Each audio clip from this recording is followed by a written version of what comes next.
to the world. Subscribe now to the Hot 97 YouTube channel. It's Ebro in the Morning with Laura Stiles and Rosenberg. Ebro in the Morning. Rosenberg and the beautiful Laura Stiles. Mama Stiles is here. She made it to this interview, y'all. Yo, Jharrel Jerome, ladies and gentlemen, give it up one time. The bro is back. So, Jharrel, you got to know, I've been saying this on a lot of interviews, too. Laura Stiles is with child soon come. So that, you know, when she shows up to an interview, she has energy left for you, you're important to the program. She likes you. That's love. Wow, that's love. So that means anybody else we did an interview with, Laura wasn't there, she ain't like you too much. She had to go later. Don't put me on blast. Don't say that. I'm just a little tired. I'm going to remember this forever then. I'm going to remember this. Yo, what's up, bro? I think since the last time we saw you, let's see. I feel like you won Critics' Choice Award, an Image Award, and an Emmy Award. I think that all happened since the last time we talked to you. Yeah, last time you guys kept calling me Emmy nominated. Yeah. Emmy Award winner Jharrel Jerome on the program. Give it up for him one time. Yeah. Congrats, man. What was that? What was that night like? They just had the Emmys last night, so good timing. What was it like for you? Yeah, I know it's crazy. It's been a year now. It was a dream, the same way I was speaking to you about what the show was like and what the feeling of what the show did to me was like. It's like that night was that times a million. I was with my mom's, so it was perfect. It was me and her. And I got to shout her out. I got to shout my family out. That's the dream, to be on stage and shout your family out. That's always been the dream. So like that got to happen. And when I did Moonlight years ago, I got to be on the Oscar stage, but it wasn't personal. It wasn't individual. I was with a family. So for me to be up there by myself holding the trophy was crazy, man. It was crazy. It was unmatched.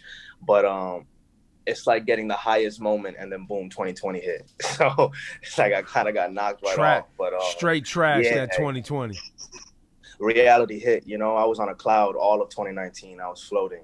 So, it hit hard. But I'll never forget that night. My mom will never forget that night. So it was great. We went and got In and Out right after. Apparently that's the thing to do while you're out here. Wait. So that's the thing to do after you get an Emmy or win any award? Is you go to In and Out in LA? Yeah, apparently you're supposed to be in your tux or your dress or whatever you win, and you kick your shoes off in the limo and you eat your In and Out in the back with your award next to you. That's what I did, at least. Yeah, that's fire. Yeah, no, it was cool. I had my mom, my team was with me, and we were just in the car eating In and Out like midnight, holding an Emmy next to me. I was like, "Yep, this is life right here." Where do you keep the Emmy right now? Where's it stashed? It's in New York. It's at my mom's house now because I keep moving around, so I don't trust myself taking that everywhere. So my mom's holding on to it. I'm like, "Yo, fly to LA so I can see it." She's like, "No, hell no, I ain't packing that. I ain't packing that damn Emmy on the plane in the suitcase." So Jharrel, first of all, congratulations. We love seeing you this happy and just knowing you.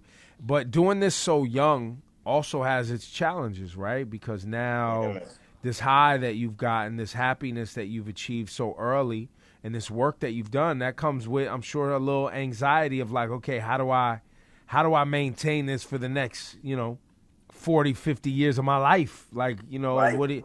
And you probably don't want to look at it that far out because it's, it's a lot to digest. But what are you working on right now, and how are you even processing roles, and what is that work like for a young actor like yourself? Yeah, man, I think a little stressful would be an understatement, a major understatement.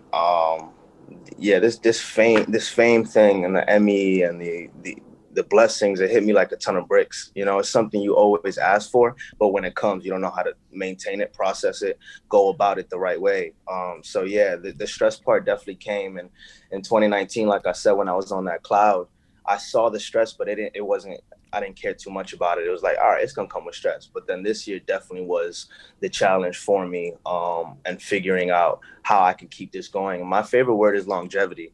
That's my favorite word. So when you're talking about 40, 50 years, that is what I look at. I do look at 40, 50 years down the line.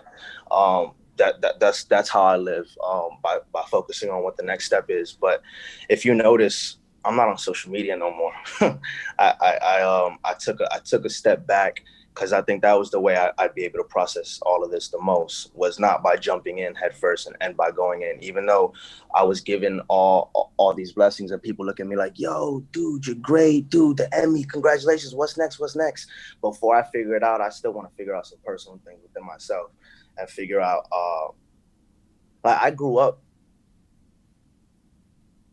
so small circle, you know.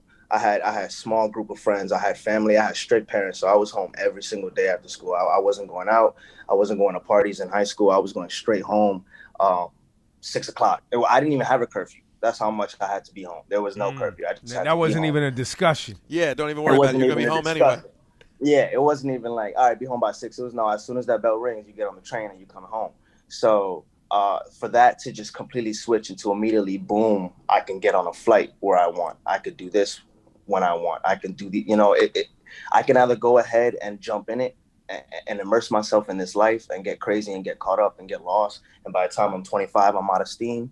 Or I could just take my time now, not rush into the conversation, not rush into people being all fancy and being like, hey, y'all, this is me. This is my opinion. These are my thoughts. I'd rather keep my thoughts in my head and in my bubble. So once I figure it out, that's when I can let it all out.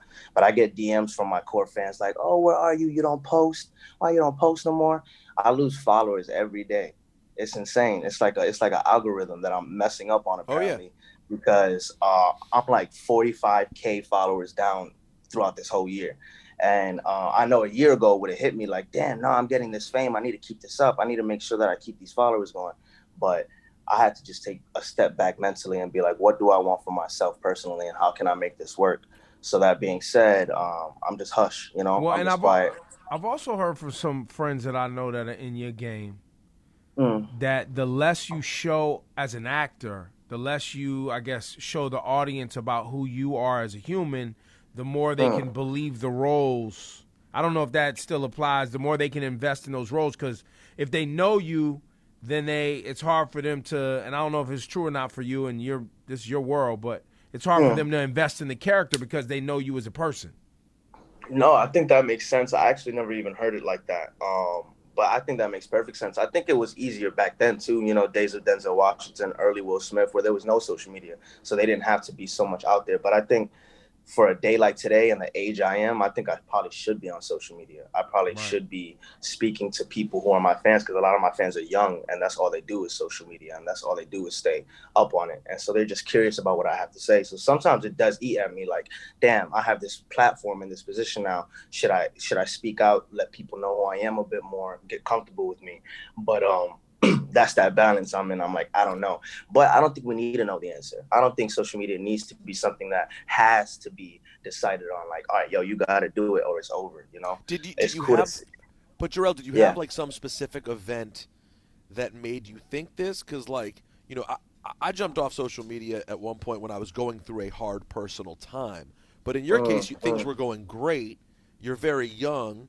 What was the catalyst for you to be like, I need to remove myself from this a bit? I think it's great, but how did you get there?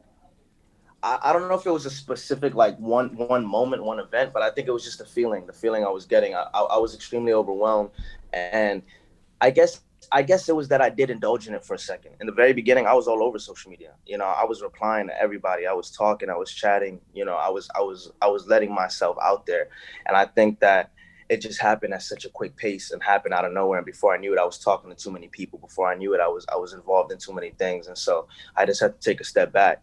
But yeah, I don't think it was an event. It was just overwhelming. Even though it was all good and it was all blessings, it still was overwhelming. And it just felt right to be around the people who've been my day one. You know, it feels right to be around the people who've been there from the jump. The compliments will always be there. So if I want to go look at them, I can go and I can go check them out. I can go indulge in the life and the compliments. But if I'm going to like experience this for the next 30, 40, 50 years, I might as well take it slow and I might as well take it in doses, you know? And I don't know where that mindset came from, but it's definitely saved me throughout this year. It definitely has saved me throughout this year. That's some wise talk for a 22-year-old man, for sure. Yeah. Well, sure. it's the beard. You think so? It's the beard. It's the beard. Look at his beard. Every time it grows. You know, wisdom. You don't get that kind of beard from just being frivolous. You know what I'm saying? You know, I be seeing how you move. So every time I look Yeah, around, Hey I'm like, all man, right, cool, you cool. We gotta let looking it. good. beard That knowledge. beard Looking talk. good. Jarrell, Yeah. while in quarantine, I read that you filmed your part, or you're working on an HBO special, Between the World and Me. Yeah. Yeah. Did you finish that, or are you guys still Ta-Nehisi working on that? Coates joint. Yep. Whew. Yeah, no, we finished that. We finished that. We did that all What? in we did that all in one day. They came to my crib and we shot it all in one day. It was incredible. It's like stuff like that. That's the therapy for me right now.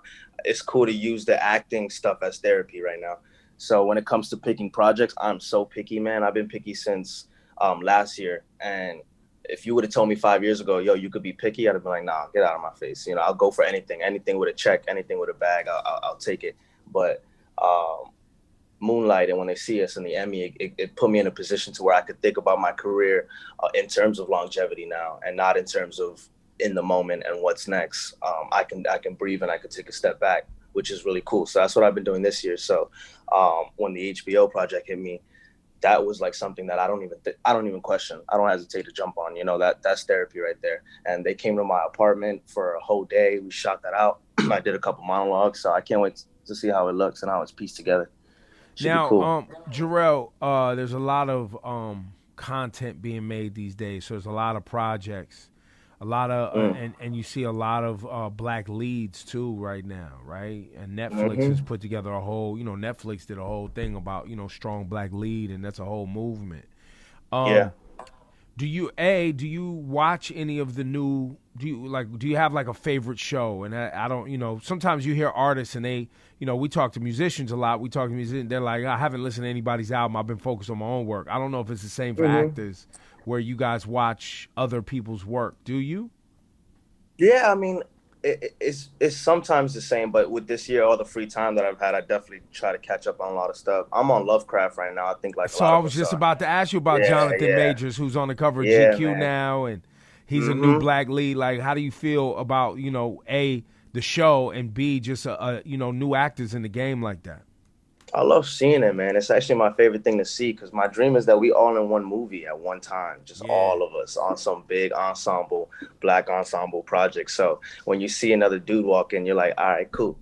You know, for me, it's not competition. For me, it's brotherly and it's welcoming. Jonathan Majors, I say it every time I'm watching him. He has this presence, this dominance on screen that I'm a big fan of.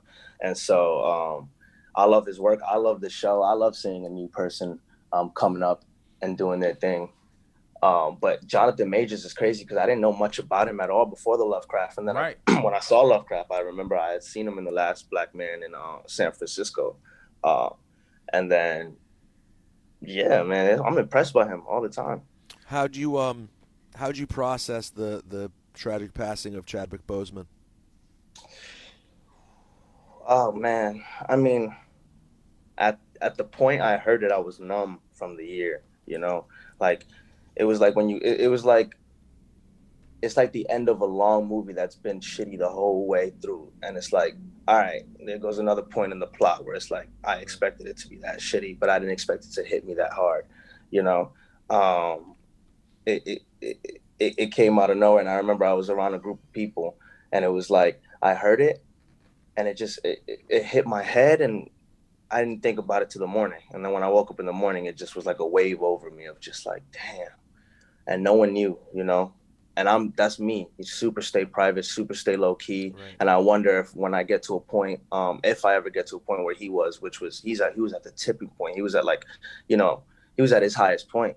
And so if I ever get to that point, I hope that I can follow in his steps with that privacy, with that ability to still stay grounded and still stay true to the people around you. And I really think that the reason he didn't vocalize what he was going through was because he believed in the people he was around. He didn't have to fall in the support of the whole world. He fell in the support of the people around him. I feel like the support of himself. And so I was just inspired by that. And that kind of hit me hard in the morning. And I lost my grandfather 5 years ago to the same thing, colon cancer. So it hit me in a way of just like, damn, and you don't know how big of a fan you are of somebody till they're gone. And that's the truth. You don't know how much someone inspires you or how much you admire somebody until they're gone.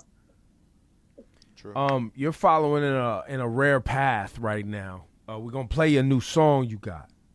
Oh yeah, You know, All right. before acting, you was rapping.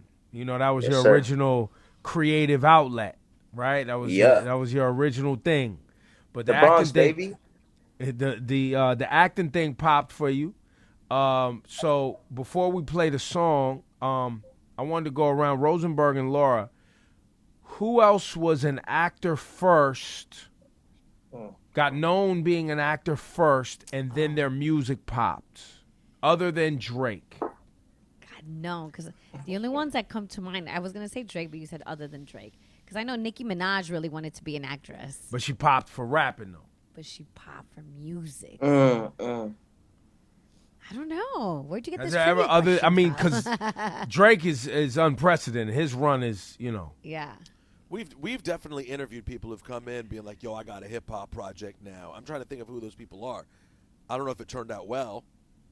But I guess it- would you but that's count what I mean, success at it. right. Would you count Gambino, considering he was on the community? Okay. the Gambino, sitcom yes. first? Gambino, yes. I think Gambino. You're talking. He was a stand-up comic, and he was on Community. Community and while his first. hardcore fans knew about the rap, he's maybe the Yeah. best example. Yeah, and I think he's probably doing what I was doing, which was taking the money he was making from acting and just fueling it into the music and making music through it. So Jharrel, let me ask, Yeah. what does the music represent for you on a personal level? Because, music is unlike I mean, look, you put a lot of energy into acting, you put a lot of yourself and your emotions into acting, but unlike acting, music often is interpreted by us as the consumer as your personal. Mm-hmm. That's what I'm hoping for it to be, really. It's just my personal. I guess in a way I want it to be my social media posts, without it having to be like, yo, here's my tweet of the day, here's my song of the day. Right. That's dope. I'm not looking, at least right now, I'm not looking for the Drake, I'm not looking for the numbers. I'm not looking for it to be like, yo, this is the next hot thing in rap. I just, it's always been my passion. So why not let it be an outlet to say who I am a bit more, especially just because naturally I don't know how to type. I don't know how to comment and post and share.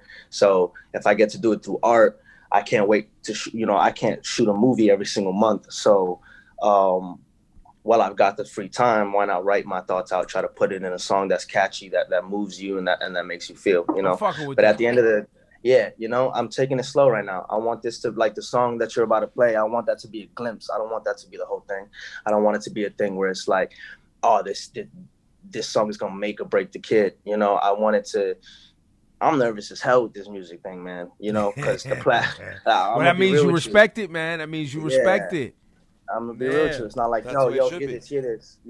If I was excited and if I was like big headed about it, the song would have been out when the Emmy happened last year. But I wanted to take my time with it and make sure that my voice is right, my sound is right, the cadence is right, and it makes sense. This platform that I got with the acting, that's a blessing and a curse at the same time, because it's a blessing that Cardi B and Rihanna out here following me on Instagram, but it's a curse. It's a curse knowing that damn, as soon as that song drops, it'll pop up on their feet. Now you're featuring somebody on the song too. Rosenberg's been a big supporter of this kid. Like Kendrick pulled him on stage. Kemba's on the joint. B. Oh, really? Yeah, it features Kemba, who's from the BX, right? Yeah. On the BX, yep. Now, did you know Kemba? Did you guys know each other before you guys have gotten to this stage, or you guys recently met? It was more so recent. It's not like we grew up together, but we definitely knew each other before Miami and before around like the When They See Us time. But it was just me reaching out. Remember that Dead Ass record he dropped? Of course, yeah. That's like the Bronx anthem to me. So I just slid into his DM on some, yo, this is the Bronx anthem to me.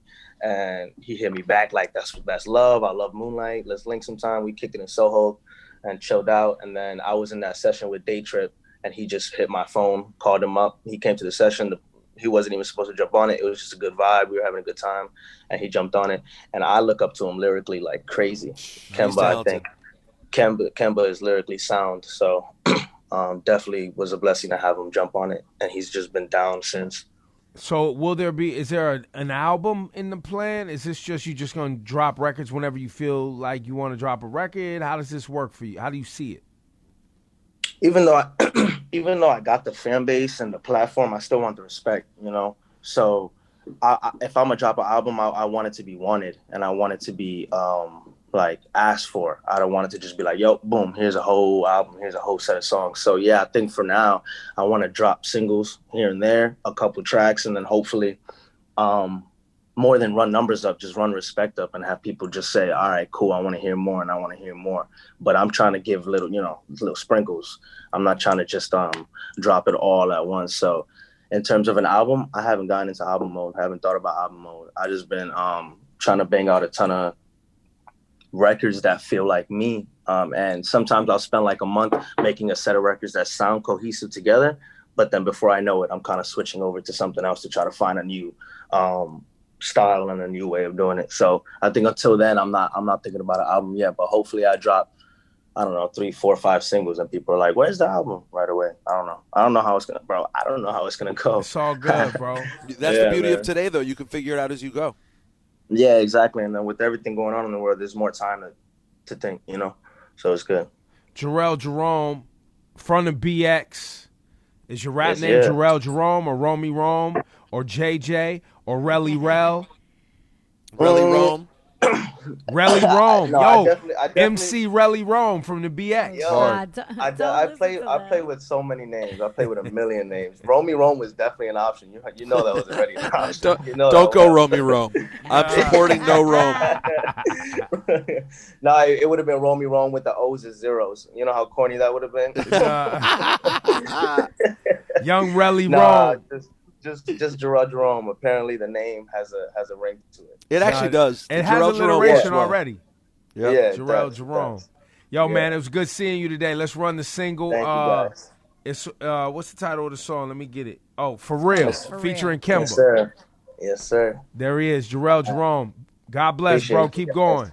You guys proud the of best. you, Thank you, Jharrel. guys. All right, man. Peace, Thank you man. so much, guys. It's Hot All right, 97.